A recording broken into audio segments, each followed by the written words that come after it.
DMCG Global, what do you do there? What's that all about? So we're a global recruitment firm. We're spread all across the globe. Actually, we've got 10, well, maybe 11 global offices now because we've just opened up in Sydney and down in Australia. So it's we specialise in marcoms, so marketing, advertising, and brands, so across all kinds of levels. And how are you finding things with the pandemic? Are people still sort of inquiring about getting abroad to work?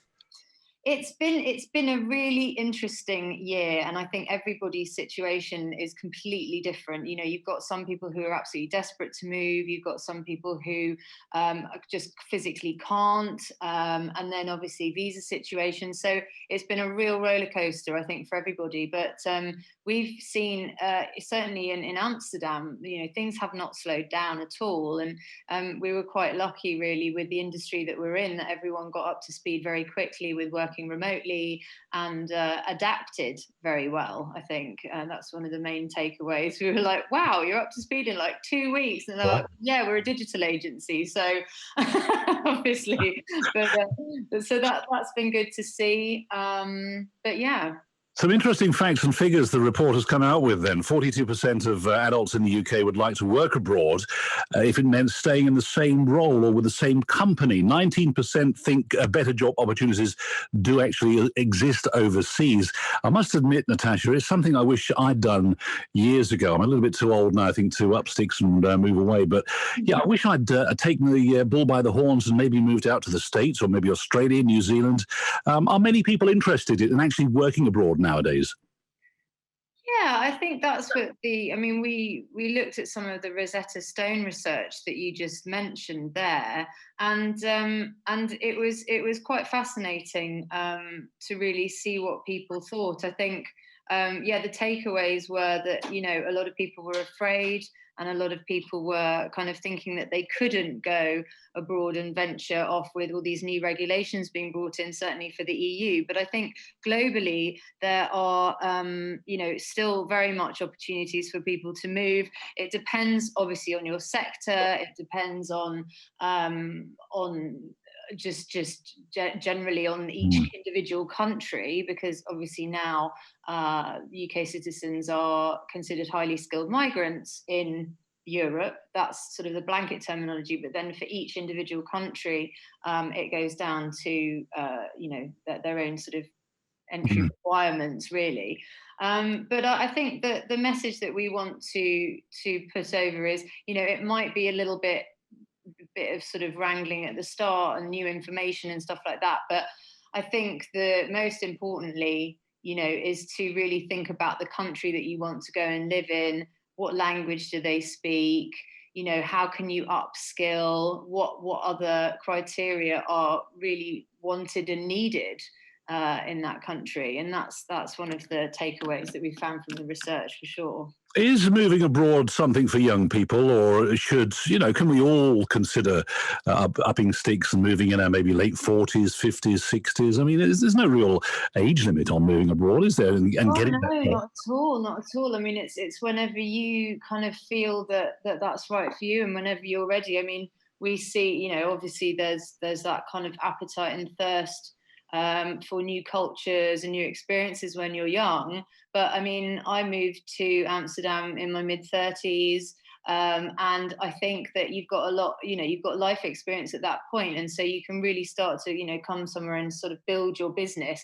I've got a lot of friends of mine now who are considering moving from London to Spain, you know, and also they're bringing their business with them to that country, which is obviously, you know, great when people have lost jobs. So they're going to be employing people in those companies. So I think that's quite an interesting slant as well. I think one thing that actually the pandemic has taught us all is that we can move and we can work from virtually anywhere as long as you've got a decent internet connection. I mean, it's possible now. Remote working is a big one, and I think the laptop lifestyle that everyone sees all over Instagram is definitely something to aim for sure. Yeah, it depends. Obviously, if you've got kids, then you know you need to think about schools and stuff like that. But yeah, I mean, literally, with a lot of people, you can just operate from your laptop.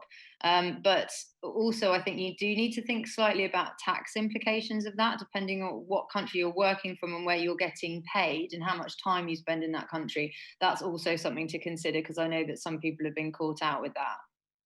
And is working abroad still possible for Brits, particularly if they want to head over to the European Union despite Brexit?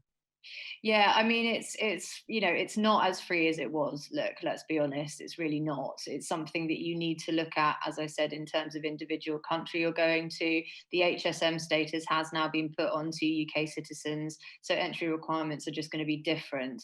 Um, you just need to do your due diligence online and find out, if you meet those criteria. I think for most business people, it will be still be possible. I think there are some industries that will lose out, which is a real shame. But yeah, that's the reality of it. And what's the most popular place that people like to go to? You mentioned Spain earlier. Obviously, Yeah, but it's very, again, that Rosetta Stone research definitely showed that Spain was a fave. I mean, for obvious reasons, right? It's got some fantastic weather. The people are great. The culture's fantastic. So is the food. It really makes sense for people to go there, and it's always been like a big migratory point for UK citizens as well, isn't it? To sort of head down to Spain. So yeah, I think for sure it was like 49% were interested in learning Spanish, which is really interesting. and are we talking, people going abroad for manual work? I was watching a television program the other evening. Some guy from the Midlands had gone to Spain. Funny we talk about Spain, but he had just gone to Spain to the Costa del Sol. He's a builder and has never been so busy. He's busier there than when he was working in the UK. He's got work booked up for the next couple of years, renovating people's houses, rewiring the electrics and what have you. Is there a certain sector that people like going in, or is it everything, marketing, building, you name it, they go for it? Yeah, I mean, I think it's whatever. I can only talk from the Marcom sector because that's sort of my speciality. But I think it's yeah. I mean, again, like do the research and look at whether it's quite easy now to kind of research from your laptop from wherever you are to kind of look whether there's a need there.